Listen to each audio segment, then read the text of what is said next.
I spent 27 years being the responsible one, the invisible one, the one who didn't matter. My brother Tyler got the love, the excuses, the free rides. I got independence because I had no choice. When I finally planned something beautiful for myself, my family didn't ask to be part of it. They announced they were taking it. 3 months before my wedding, my future sister-in-law texted me like she was doing me a favor. They'd decided to use my venue, my date, my money, not our wedding, mine that they'd hijack. I could have screamed, cried, begged. Instead, I smiled and gave them exactly what they deserved. Subscribe to watch me destroy them with grace. I learned I was disposable when I was 16 years old.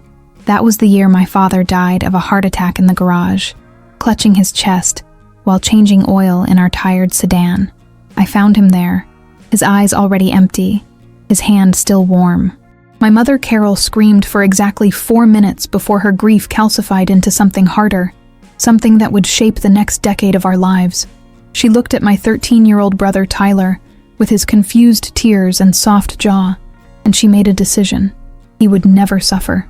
He would never struggle. He would be protected from every sharp edge of reality. I was 16, already too old, already too capable of surviving. I became the ghost daughter that very afternoon. Tyler got the grief counseling, the extra attention, the exemption from chores because he was fragile. I got a list of bills I needed to help pay, and a mother who looked through me like I was inconvenient furniture.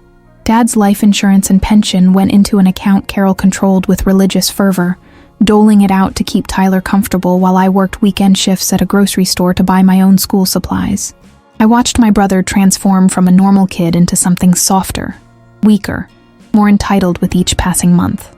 He learned that tears bought him freedom, that helplessness was rewarded, that mom would always choose him. I learned that competence was its own punishment. The better I did, the less I mattered. At 18, I left for UC Davis on partial scholarship, working 25 hours a week at a campus cafeteria to cover what financial aid wouldn't. I called home every Sunday for the first month until I realized my mother only wanted to know if I'd sent money, and Tyler never asked about me at all. I stopped calling. I built a life from coffee-stained textbooks and exhaustion, from small victories no one witnessed, and dreams I protected like fragile glass. My business administration degree came with honors and 0 family members at graduation. Carol said she couldn't afford the drive. I saw her Facebook post from that same weekend at Tyler's junior college orientation, beaming with pride. He dropped out after 1 semester. I met David Chen on a catastrophically bad morning during my senior year when I was juggling 3 textbooks, a full coffee, and approximately 4 hours of sleep. The crash was spectacular. My coffee exploded across his laptop in the library, and I stood there frozen, mortified, already calculating the replacement cost I couldn't afford. He looked up at the brown liquid dripping onto his engineering notes and started laughing. Not polite laughing. Real, surprised, delighted laughter. He said destiny has a sense of humor, and somehow I was crying and laughing at the same time. And he bought me another coffee. That was David. He saw disasters as stories, stress as temporary, me as someone worth knowing. 5 years later, we'd built something I never thought I'd have, careers that mattered. An apartment in Palo Alto with actual furniture. Plans that extended beyond surviving until next month. David proposed at the same library bench where I'd destroyed his computer, and I said yes before he finished the question because I'd learned that good things were rare and you grabbed them fast. We wanted a wedding that reflected what we'd built together. Something earned, intentional, beautiful. We chose the Mountain Terrace in Woodside, an elegant venue with mountain views that cost $45,000 of our carefully saved money. Every deposit felt like proof that the invisible daughter had made herself visible, proof that I'd become someone who mattered. I was an idiot for thinking my family would let me have it. Subscribe to see how they tried to take everything. The message came from Brittany Santos on a Tuesday afternoon while I was reviewing vendor contracts. I didn't know her well. She was Tyler's girlfriend of 8 months, a 23-year-old with professionally done nails and no discernible job, which apparently made her perfect for my brother. They'd gotten engaged 2 months prior in what my mother described as a whirlwind romance. I called it 2 people who'd found their perfect excuse to avoid employment. The text itself was so breathtakingly presumptuous that I had to read it 3 times to believe it was real. Not a request. Not a question. A cheerful announcement that they'd decided to hijack my wedding. Hi, Kanhata. We absolutely love your venue choice. Tyler and I have decided to get married the same day at the same place. Since you're already paying for everything and we're all family, we thought why not make it one big celebration. Your mom already agreed and thinks it's a wonderful idea. Can't wait. Heart emoji. I sat in my office chair for 10 minutes without moving, the phone hot in my hand, something dark and caustic rising in my chest. They hadn't asked to share costs. They hadn't offered to contribute. They'd announced they were taking my wedding, my venue, my date, and reframing it as generosity, as if I should be grateful for the opportunity to fund my parasitic brother's life milestone. I called David first because I needed to hear a sane voice. He was quiet for a long moment after I read him the message. Then he said exactly 4 words that made me love him more. What do you want to do? I wanted to scorch the earth. I wanted to call Brittany back and explain in small words what entitlement looked like on someone with her credit score. But first, I needed to know how deep the betrayal went. I called my mother. Carol answered on the 4th ring, her voice already defensive, already preparing for battle. She'd been waiting for this call. I asked her calmly if she'd actually agreed to let Tyler and Brittany use my wedding. She didn't even pretend to be sorry. She said I was being selfish, that families shared, that I had money and Tyler didn't, that it was just one day and I was being dramatic. She said I'd always been the difficult one, the cold one, the one who thought she was better than everyone else.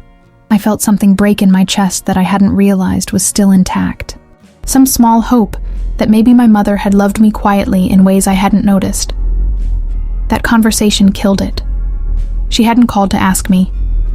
She'd given Tyler permission to take from me and expected me to accept it because that was my role. The giver. The ghost. The one whose feelings didn't count. I asked her if she understood that $45,000 wasn't a small amount. She said I'd always rubbed my success in everyone's faces, and now I could finally do something useful with it. I hung up before I said something that couldn't be unsaid. Then I called my brother. Tyler answered with the casual entitlement of someone who'd never been told no. I asked him point blank if he seriously thought it was appropriate to announce he was using my wedding venue without asking me first. He sighed like I was being exhausting. He said Brittany really loved the place, that they couldn't afford anything nice, that I was lucky to have David's income, that Mom thought it was a great solution. He actually used the word solution, like my wedding was a problem he'd solved. I asked what he planned to contribute financially. He laughed. He said that's what family does. They help each other. And I'd been gone so long I'd forgotten what that meant. I told him it was fine. I told him they could absolutely get married at the Mountain Terrace on June 15th at 3 p.m. I told him not to worry about any costs, that I'd handle everything, that they should just show up and enjoy their day. The relief in his voice was pathetic. He actually said I was finally acting like his sister. I smiled into the phone with my teeth clenched and my hand shaking. Then I hung up and pulled up my laptop. David watched me from the doorway of our home office. I looked at him and said just 2 words. Trust me. Then I started planning the most elegant act of destruction my family would ever witness. Subscribe to watch me give them exactly what they earned. I called the Mountain Terrace first and explained that I needed to cancel my reservation. The coordinator was apologetic, concerned, asked if everything was all right with the wedding. I told her everything was perfect, and I'd simply found a better venue. I lost my deposit but kept my dignity, and I considered it a small price for what came next. Then I made a call to Fresno County Community Services, a nonprofit that organized group weddings for low-income families. Beautiful program. 12 couples at once. Volunteer photographers. Donated flowers. Simple decorations. Dignified ceremonies for people who deserved celebration but couldn't afford the industry prices. I made an anonymous donation of $500 and reserved a slot for Tyler Mitchell and Brittany Santos. Then I booked Filoli Historic House and Garden for the same date, same time. Filoli was more expensive, more exclusive, more breathtaking than the Mountain Terrace had ever been. Gardens that looked like oil paintings. Architecture that whispered old money and careful taste. It was the venue I'd have chosen first if I hadn't been trying to be responsible with our budget. Now I wasn't being responsible. I was being thorough. I sent new invitations to everyone who mattered. David's family, my father's side of the family, including my grandmother Dorothy, who'd been my only real parent after Dad died, our friends, our colleagues, everyone we actually wanted to witness our marriage. The invitation listed Filoli's address.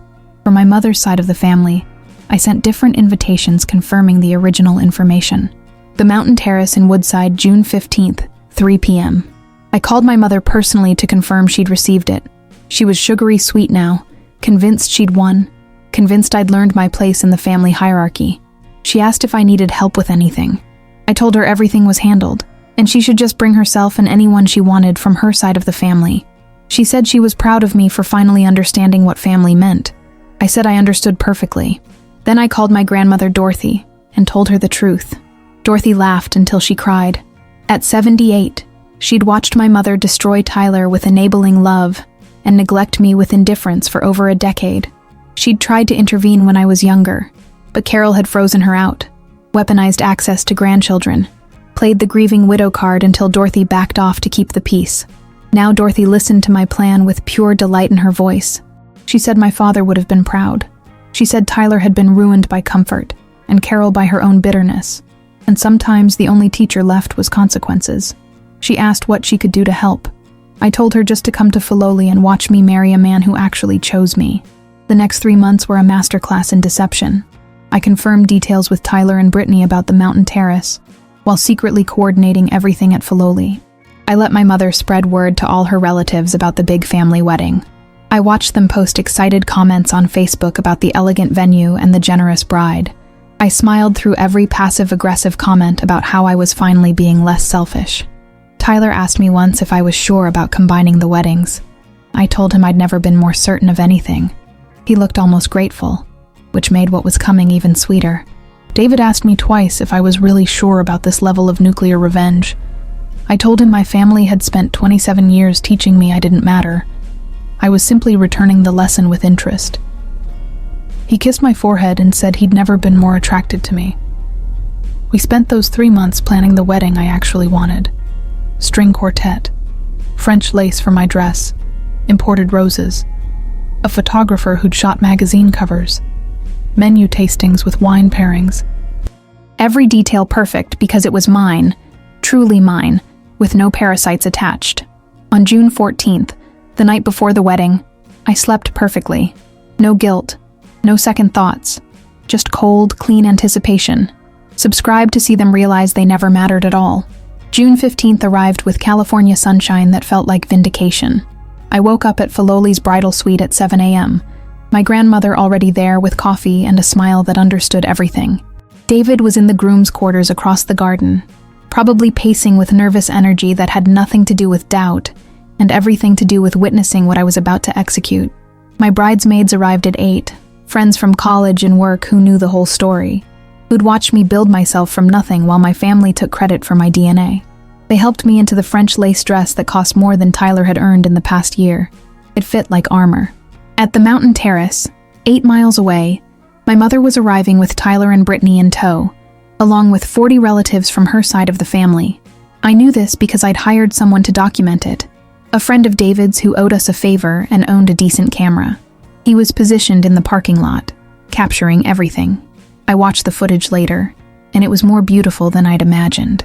Carol stepping out of her car in a mother-of-the-bride dress she'd spent $200 on, Tyler in a rented tux that almost fit, Brittany in a white dress that screamed clearance rack desperation. They walked toward the entrance like they owned the place, like they'd earned this moment.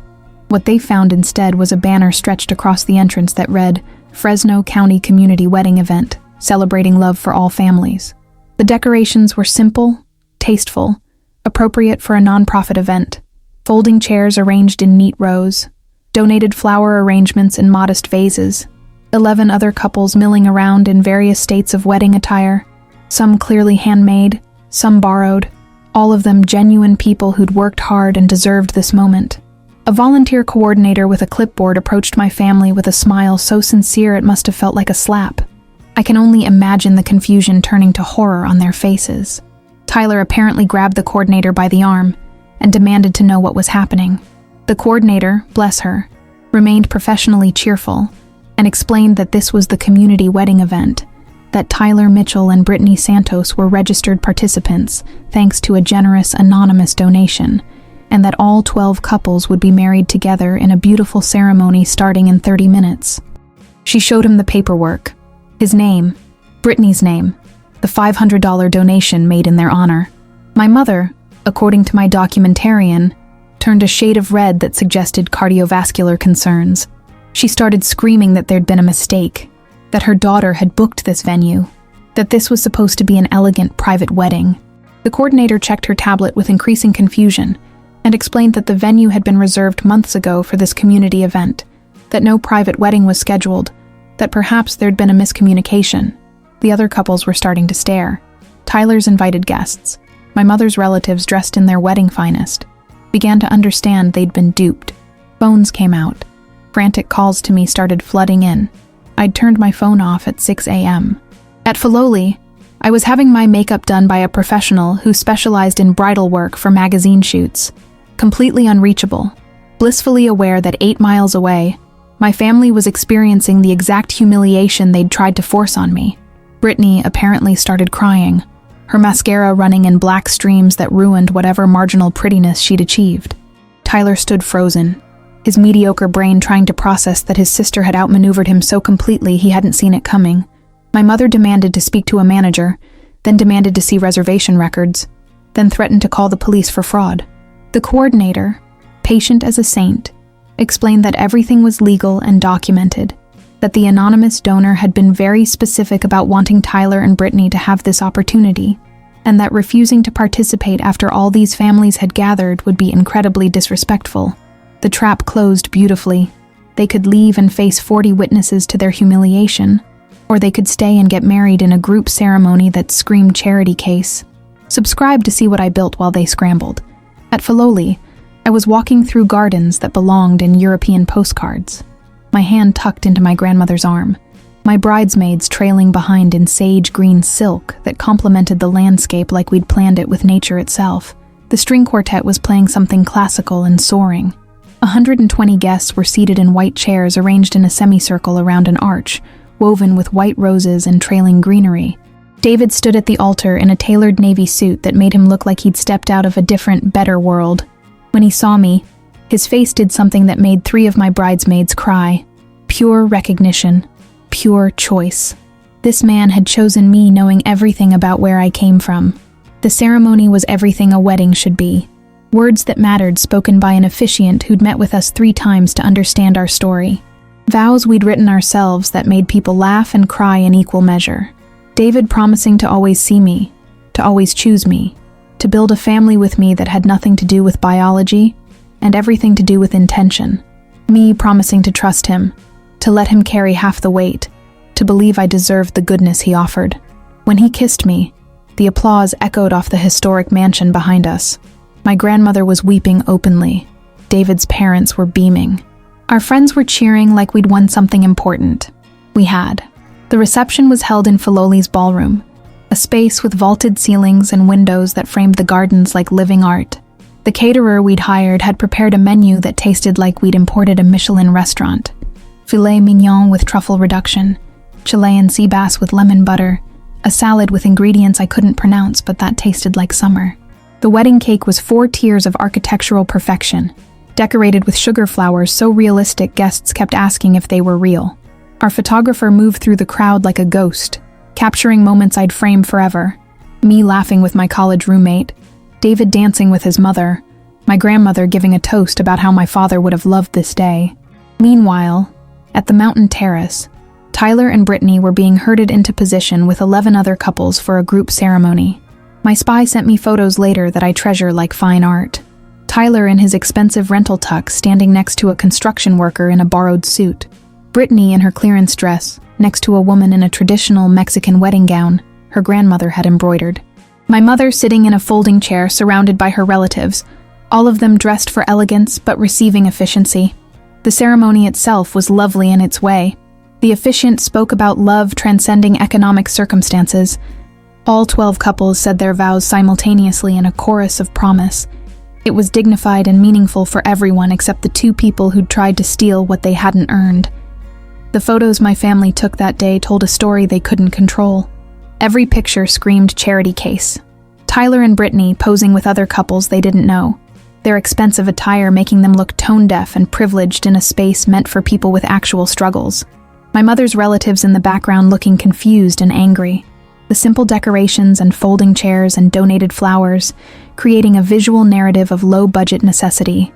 When those photos hit social media, the comments were vicious.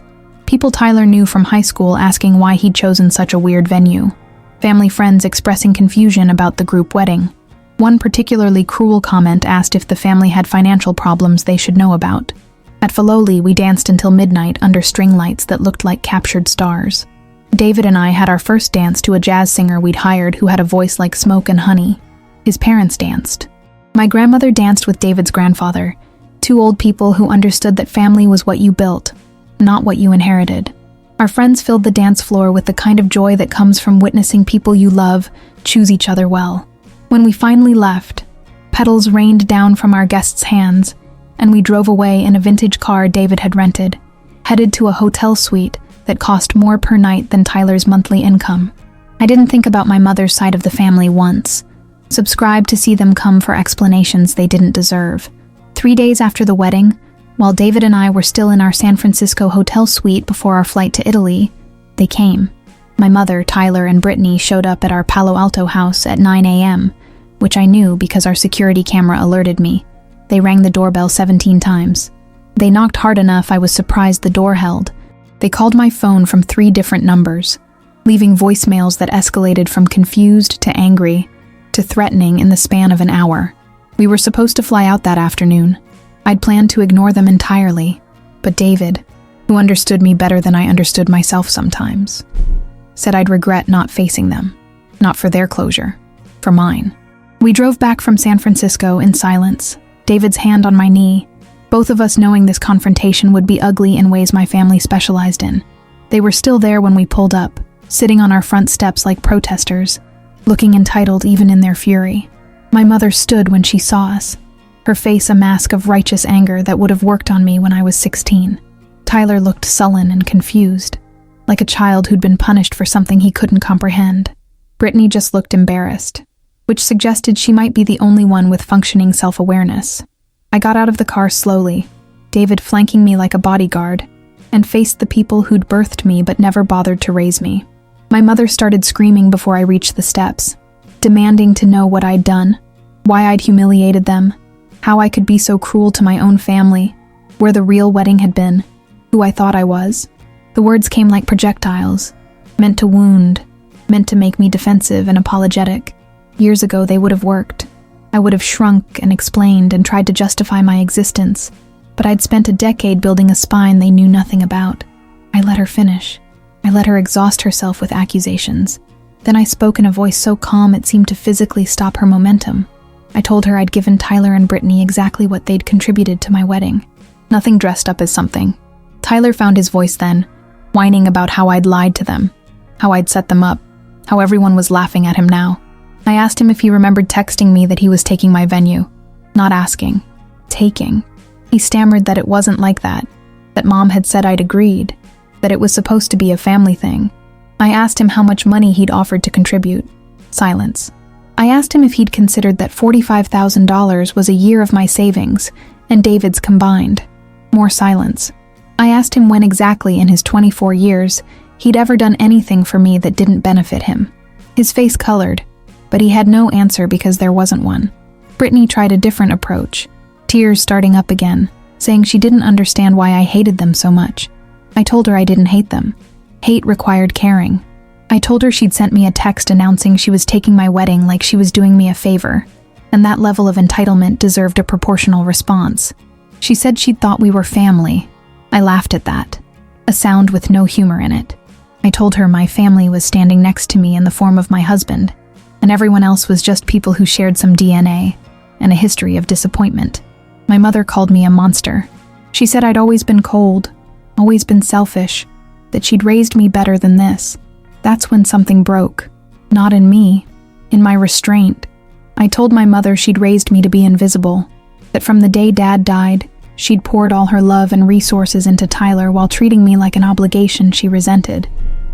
I told her I'd worked 2 jobs through college while she used Dad's pension to keep Tyler comfortable in his failure. I told her I'd built a life despite her, not because of her, and the only thing she'd ever taught me was that blood meant nothing compared to choice. I told her Tyler was 24 years old and unemployable because she'd never let him face a single consequence, and now he was her problem to solve. I told her she could leave my property, or I'd call the police for trespassing. I told her I was done. Subscribe to watch them realize I meant it. My mother tried once more to guilt me, bringing up my father's memory like a weapon, saying he'd be ashamed of how I'd treated his son. That was her mistake. I pulled out my phone and showed her a photo I'd carried for years. My father and me at my 8th grade graduation, his arm around my shoulders, pride clear in his face. I told her Dad had been proud of me when I accomplished things. He'd taught me that work mattered, that earning your place mattered, that character was built through effort. I told her Dad would be horrified by what Tyler had become under her parenting. I told her the man she was invoking would have been at my real wedding cheering, and he would have told Tyler to get a job and stop being a leech. Carol had no response to that. She'd built her martyrdom on Dad's memory, but she'd never actually honored what he valued. Tyler looked genuinely lost then, maybe for the first time understanding that the childhood he thought was love had actually been sabotage. Brittany was openly crying, but I suspected that had more to do with realizing Tyler had no money and no prospects than any real remorse. I told them all to leave. They stood there for another moment, maybe hoping I'd crack, maybe waiting for David to intervene and play peacemaker. David just stepped closer to me, his presence making it clear whose side he'd die on. They left. Carol crying, Tyler confused, Brittany already texting someone, probably looking for her next meal ticket. We flew to Italy that afternoon. 2 weeks in Tuscany, staying in a renovated farmhouse, drinking wine that tasted like history, eating food that made you understand why people wrote poetry about simple ingredients done perfectly. David and I talked about everything except my family. We planned the life we wanted. Kids eventually, maybe 2. A bigger house with a yard. Vacations that weren't apologies for existing. We made love in rooms with windows open to cypress trees, and felt like we'd earned this peace. On our second to last day, I got an email from my grandmother Dorothy, saying she'd moved into an assisted living apartment 15 minutes from our house. She said she'd wasted too many years trying to keep peace with Carol, and she was done choosing wrong. When we got back to California, we visited Dorothy in her new place. She looked lighter somehow, unburdened by the weight of family obligation that served no one. She told me Carol had called her crying, asking her to intervene, to make me apologize. Dorothy had told her no. She'd told Carol that Jessica had done nothing wrong, that Tyler was a grown man who needed to face reality, that Carol had created this situation by enabling him for a decade. Carol had hung up on her. Dorothy said it was the most freeing conversation she'd had in years. We had dinner with her twice a week after that. She became the grandmother she'd always wanted to be without Carol's interference. I heard through mutual acquaintances what happened to the others. Tyler lost access to most of Carol's pension money when she finally realized he'd been lying about job searching for years. Brittany broke off the engagement 2 months after the wedding disaster, posting something vague on Facebook about needing to focus on herself. Translation: she'd realized Tyler had nothing to offer, and she needed a better target. Carol, alone in her house with only her golden child who'd turned to brass, apparently had some kind of breakdown. Not enough to seek therapy, just enough to start calling old friends and complaining about her ungrateful daughter who'd abandoned the family. The friends who knew me didn't stay friends with her long. My life moved forward without them, like a river that had finally cleared debris. David and I bought a house with the yard we'd dreamed about. I got promoted to senior management at my firm. We started talking seriously about kids. We hosted Thanksgiving with David's family and Dorothy and our friends, a table full of people who'd chosen each other. No one mentioned Tyler or Carol. No one brought up the wedding disaster except to occasionally toast to my strategic brilliance with wine and laughter. I slept better than I had in years. No guilt, no what-ifs, just the clean conscience that comes from refusing to set yourself on fire to keep ungrateful people warm. 2 years later, Carol sent me a letter. Not an email, a physical letter which felt manipulative in its formality. She said she missed me. She said she'd made mistakes. She said Tyler had finally gotten a job at a warehouse, and she was proud of him for trying. She said she wanted to meet her future grandchildren. I read it twice. Then I put it in a drawer and never responded. Some bridges you burn because they only ever led to places that hurt you. Some families you leave because staying would cost you yourself. I'd chosen me. I'd chosen David. I'd chosen the family we'd build with intention. My mother's side became nothing more than a story I told sometimes about what not to accept. They wanted my wedding. I gave them the life they'd earned instead.